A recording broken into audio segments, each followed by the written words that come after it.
Estamos en un lugar emblemático, histórico, milenario, y además tenemos con nosotros a un gran conversador, periodista, escritor, Martín Caparrós, como decíamos, pues que ha venido a acompañarnos en esta jornada. Está aquí con nosotros en Mérida. Desde este lugar analizamos y vemos, ¿hemos cambiado tanto? ¿Han pasado miles de años? ¿Seguimos siendo realmente los mismos? ¿O hemos aprendido algo? Y sobre todo con lo que hemos vivido recientemente, ¿no? A ver, por un lado, yo no creo que seamos tan distintos de la gente que venía aquí hace 2000 años, cuando se construyó y era nuevito. Yo creo que ellos también imaginaban que eran muy distintos de los otros, y así sucesivamente. Quizás en lo que nos parecemos es en pensar siempre que somos distintos, pero en realidad hay como una serie de conductas básicas que no cambian, cambia el entorno seguramente y ciertos instrumentos que inventamos para desarrollar esas conductas. Pero yo creo que las vidas son bastante parecidas en última instancia. Y en cuanto a lo más reciente, el último año y medio, la pandemia, la peste, todo esto, creo que al principio fuimos optimistas pensando que íbamos a resultar mejores. Supongo que en un momento de desazón como fue ese en que nos dijeron que todo se derrumbaba, había que encontrar alguna forma de optimismo y por lo tanto se nos ocurrió esto de que íbamos a salir mejores e íbamos a aprender muchas cosas.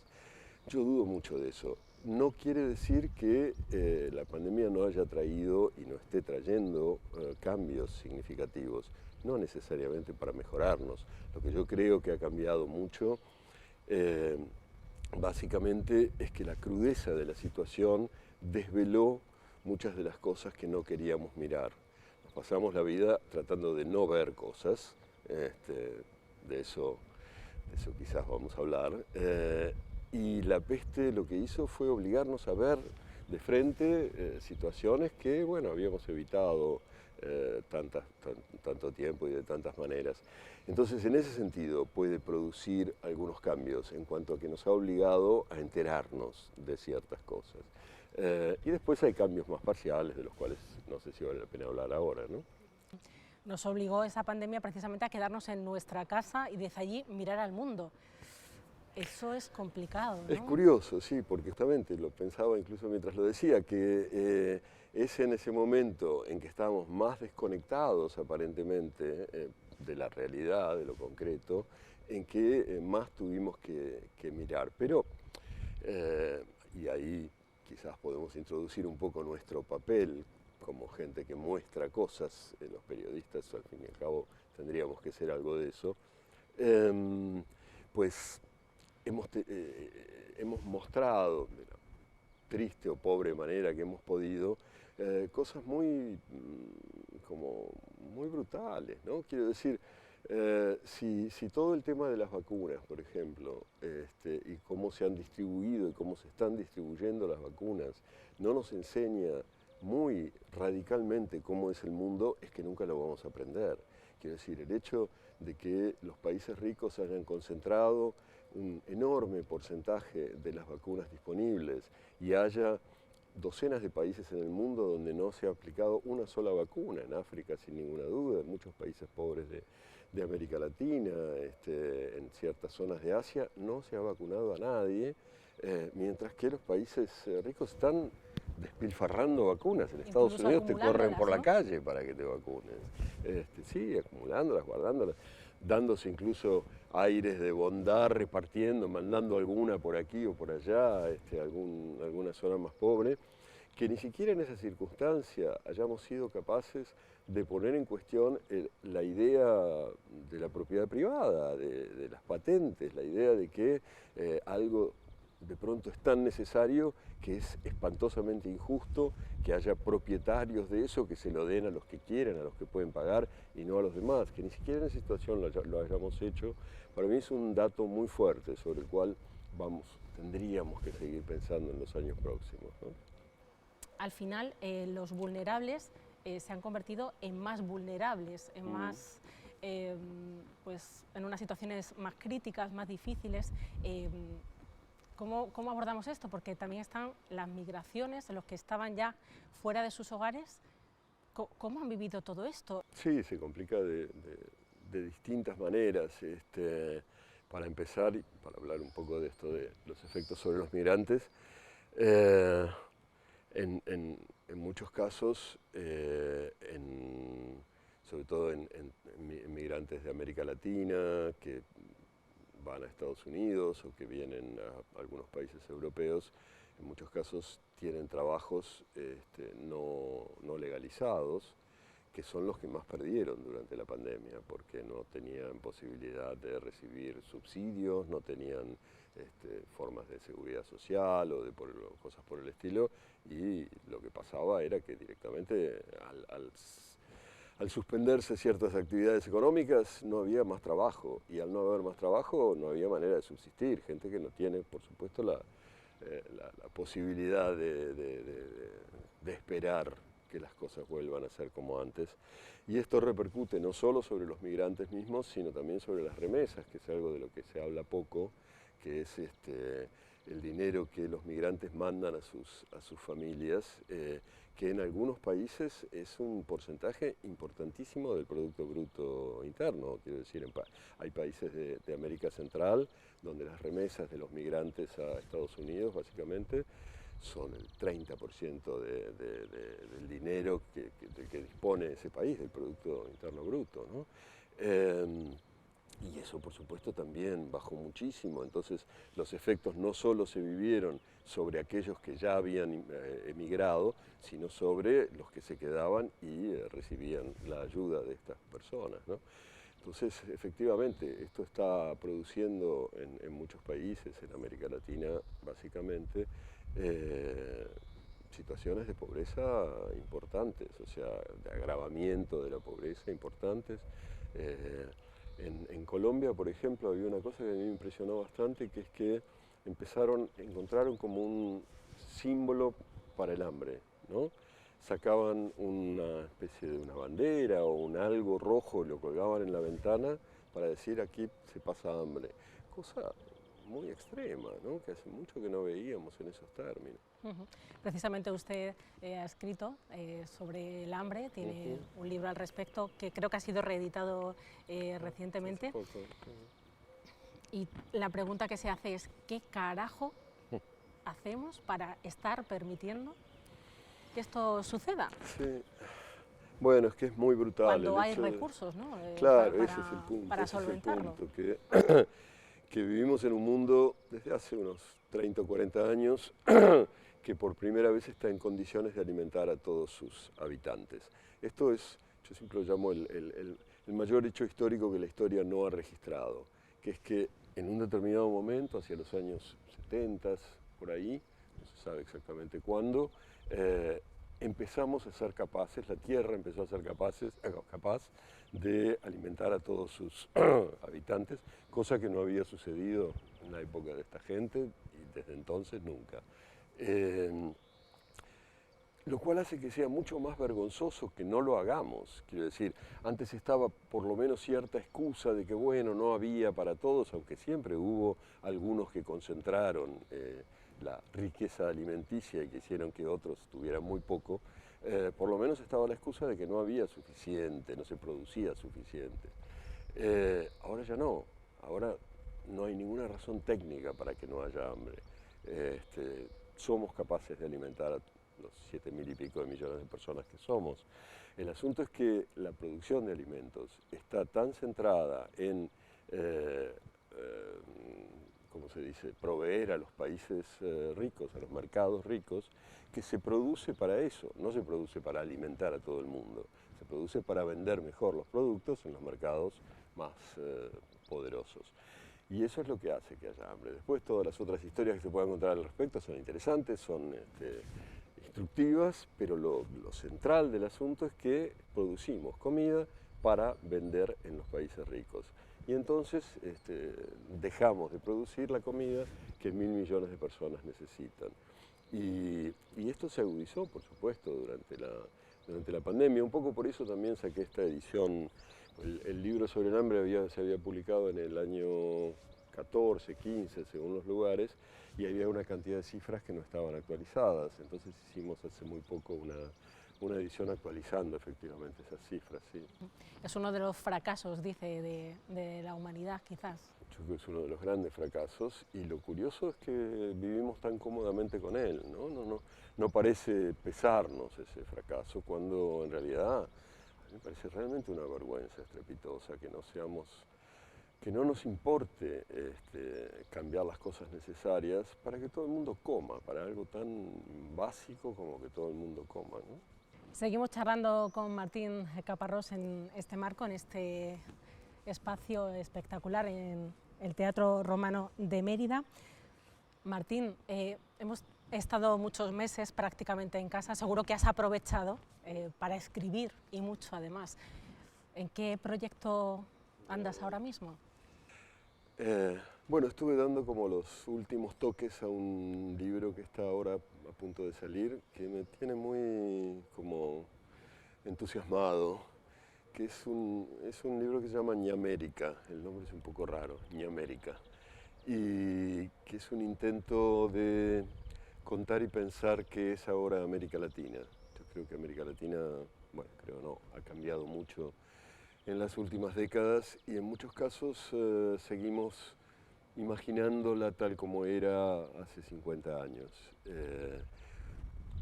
Para darte un ejemplo, muchas veces seguimos pensando en América Latina como un lugar muy lleno de naturalezas y selvas y verdes y rural y tal, ¿no? Resulta que América Latina es la región más urbana del mundo ahora.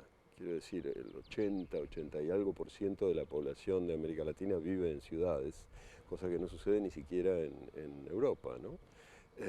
O sea que hay que cambiar un poco el chip y empezar a entender otras cosas. Claro, hay que pensar también qué son esas ciudades.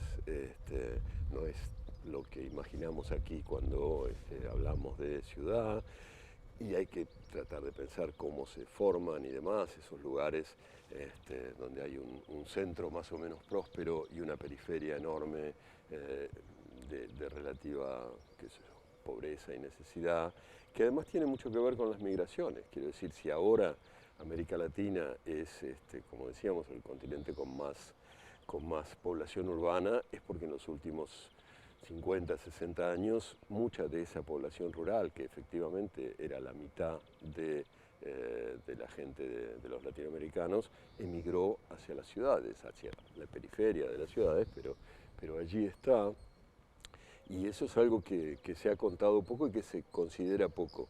Y a partir de ahí se me ocurrió pensar América Latina en términos de migración.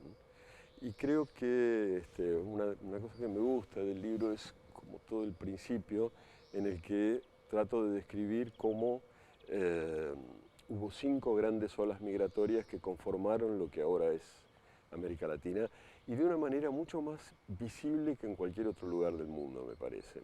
Porque fíjate que en América, en el continente americano en general, hasta hace 20.000 años no había personas. A diferencia de África y Eurasia, donde nunca se sabe bien cuándo empezó la población, que había, que no había, que los neandertales, que los sapiens, que estos, que los otros, tarará. En América está claro que hasta hace 20.000 años no había seres humanos, digamos, ni nada que se le pareciera, y que cruzaron el estrecho de Bering allí en esa época de glaciación y tal, y llegaron de Asia Central. Fue la primera gran ola migratoria. Es decir, hubo claramente una ola de inmigrantes que formaron las primeras poblaciones americanas. Durante, bueno, esos 20.000 años, no se sabe si son 20.000, 18.000, cuando terminó la migración.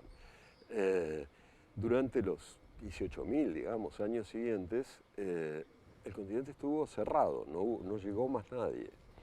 Y entonces llega la segunda ola migratoria, que es la que viene de por aquí, los extremeños andaluces. Allá fueron nuestros conquistadores, ¿no? Allí fueron esos conquistadores. Pizarro, Hernán Cortés, Orellana, exactamente, todos. Toda la gente del barrio, digamos. Y fue una ola migratoria decisiva, quiero decir, para la conformación de lo que es ahora el continente, aunque por supuesto cometió todo tipo de tropelías, no mayores tampoco que las tropelías que cometían ya los locales, los poderosos locales entre ellos, pero bueno, la cosa es que hubo una gran segunda corriente migratoria, muy definida también, en un siglo, siglo y medio, llegaron la mayoría de los que iban a llegar y armaron una cultura y una sociedad totalmente distinta de la que había. Luego hay una tercera corriente migratoria, totalmente involuntaria e infortunada, que son los africanos que traen como esclavos desde su continente, desde siglo XVI al siglo XVIII, básicamente. Eso terminó de armar lo que es ahora América Latina, básicamente. Entre esas tres grandes corrientes se armó lo que pensamos como un latinoamericano o ñamericano. Hay una cuarta corriente migratoria que es a principios del siglo XX, fines del XIX, principios del XX, población, una vez más, española, italiana, un poco del resto de Europa, que llega sobre todo al sur de América Latina, a mis zonas, digamos, a Argentina, Uruguay, a Chile, pero también al resto, y que aunque parece más parcial, en términos cuantitativos es mucho mayor que todas las demás juntas. Quiero decir, llegaron muchas más personas de Europa en ese periodo que las que habían llegado durante la conquista, etcétera, etcétera.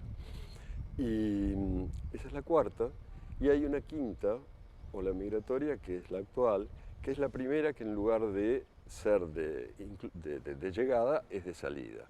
Es toda esa gente que está saliendo, millones de personas también, que fueron a trabajar, como decíamos antes, a Estados Unidos, o que vienen para aquí, y que entre esas 5 grandes corrientes migratorias se puede entender, yo creo, toda la historia del continente. Porque se trata de conocer qué ha pasado en América para situarnos en el hoy, ¿no? No, claramente, en el libro lo que trato de hacer es pensar cómo es hoy. Por supuesto está este intento de recorrido histórico, pero solo para entender el presente. Y sí, hay una cantidad de capítulos sobre los problemas significativos del continente ahora o de la región ahora. Y uno de esos capítulos justamente se llama El continente inquieto, es sobre todo este proceso migratorio y sobre cómo este proceso migratorio continúa, ¿no? Las migraciones son un fenómeno decisivo de esta época, hay que encontrar por supuesto formas de contarlas, y son un fenómeno también triste de esta época, porque migrar significa decir yo no voy a poder mejorar en mi lugar, ¿no? No voy a poder cambiar la sociedad en la que estoy lo suficiente como para poder vivir como querría en este lugar, y por lo tanto elijo una salida que ya no es individual, que ya no es colectiva, sino individual, me voy yo solo. En lugar de tratar de hacer algo con todos mis, qué sé yo, mis conciudadanos o mis con lo que sea, me busco la vida yo solo en otro lado. Y lo digo sin ningún juicio de valor, yo también lo hago, digo, he tenido que emigrar en los 70 por una cuestión política, he emigrado de vuelta ahora por, qué sé yo, no sé, nunca supe por qué. Pero es triste, es un fenómeno triste de la época y que vale la pena, yo creo, contar para entender, bueno, como todo, para entenderlo mejor, ¿no? Durísimo, ¿no? Irte de tu tierra y a lo mejor no volver nunca más, en muchos casos. Bueno, en ese sentido ha habido un cambio muy decisivo en cuanto a las formas de migración. Cuando mis abuelos emigraron de España y de Polonia y de otros lugares por el estilo y se fueron a Argentina, no tenían la expectativa de volver a sus lugares, y de hecho algunos de ellos nunca volvieron, murieron sin haber vuelto, y la mayoría de esos migrantes sabía que se iba para siempre y que además perdía toda conexión con sus lugares, ¿no? Trataba muchas veces, de reconstruir esa conexión en pequeños, qué sé yo, sociedades, clubes y cosas en que se juntaban todos los calabreses, y entonces, pero sabían que se habían ido de una vez y para siempre y que ya no tendrían mucho contacto, si alguno, con los lugares de donde salían. En cambio ahora no, ahora se migra más de una forma, por un lado, más provisoria, o sea, mucha gente va y después vuelve, o vuelve y vuelve a volver, y hace y esto y lo otro, y mantienen contacto con sus lugares de dos formas muy significativas. Por un lado está la comunicación permanente que la tecnología nos permite, quiero decir, gente que migra, pero todos los días habla con su mujer o con su madre o con sus amigos que quedaron en el lugar de donde salieron. Y gente que además, como decíamos, manda dinero a sus lugares muchas veces para hacerse una casita o para hacerse algo a donde volver. O sea, es una migración que ya no tiene ese carácter definitivo que antes tenía y que además una vez que estás en el lugar al que fuiste, puedes mantener casi la ilusión de que estás en tu propio lugar en muchos aspectos. Quiero decir, puedes ver la televisión de tu lugar, puedes escuchar la radio. Las tecnologías nos facilitan todo eso, ¿no? Sí, es una migración mucho menos radical y quizás por eso más difícil, porque nunca estás del todo en el otro lugar, ¿no? Siempre tienes un vínculo, siempre estás a una medio conexión, camino, ¿no? Que si claro. vuelvo, que si voy. Lo cual, por un lado, es un privilegio comparado con esto, con los migrantes de aquí mismo que se iban en 1910 y decían acá no voy a volver jamás. Adiós madre, no te veo nunca más. Era muy dramático, pero al mismo tiempo cuando llegaban, estaban construyendo en el lugar donde llegaban, ¿no? Sabiendo que construían ahí y que no había otra opción. Ahora es más ambiguo, hay más posibilidades y eso hace también que sea más complicado, supongo, ¿no? Cuando se habla de avalancha de inmigrantes, por ejemplo, de ilegales, todo eso lleva unas connotaciones que al final se trasladan a la sociedad. ¿Cómo estamos informando sobre las migraciones? ¿Y cómo deberíamos hacerlo? Para empezar, romper con esta idea que ha convertido al migrante en el otro, ¿no? en una persona así como un poco tenebrosa y preocupante que nos amenaza. No es el otro, somos todos migramos, todos vamos, venimos y nos buscamos la vida como podemos. Creo que si pudiéramos contar con más, qué sé yo, con más detalle y con más ganas y con más cariño las vidas de muchas de esas personas, lo entenderíamos mejor. Martín Caparrós, ha sido todo un placer compartir esta charla, esta conversación. Gracias por estar con nosotros. No, al contrario, gracias a ti, muchas gracias. Gracias.